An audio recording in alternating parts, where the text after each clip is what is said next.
associate professor at Montana State University in the Department of Chemical and Biological Engineering. So I'm a biomedical engineer. What biomedical engineers do is they use tools from engineering to try to understand biology and medicine a little better, or to make new tools for doctors to use. And that's what I do.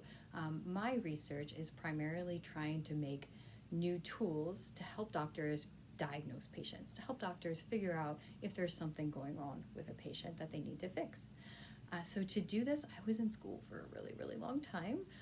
After high school, I did 4 years of college, and then I did 5 years of another sort of training program called a PhD.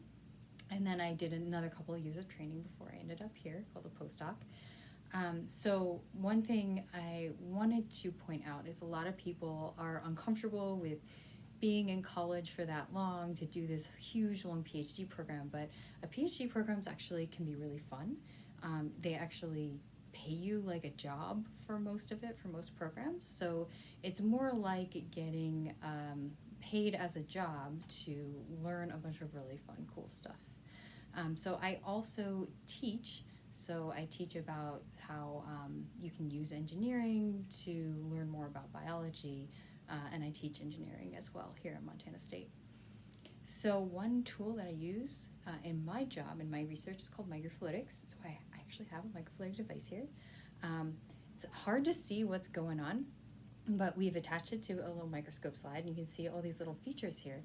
So what those are wells and essentially pipes that are really, really small, like about the thickness of one of your hairs. So think about how skinny your hair is. The pipes in here are about that size or even smaller.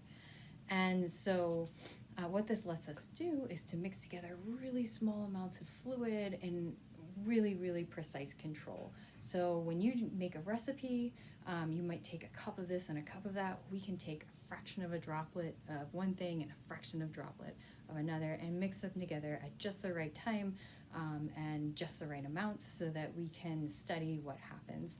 We can even, in one of these wells, isolate a single molecule, even though the well themselves are much bigger than our molecules.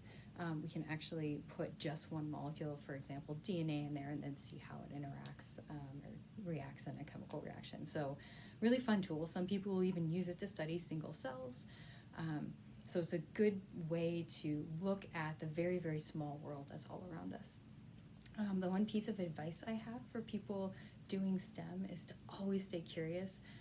I listen and learn new things every day in my job, and it's one of my favorite parts of my job. Sometimes when you're looking at brand new things, it'll feel like you'll never be able to figure it out. But if you listen and you learn from other people that might have a different piece of the puzzle that you have, if you work together, you can really figure a lot of things out and build completely new things. So stay curious, have fun. Bye, everybody.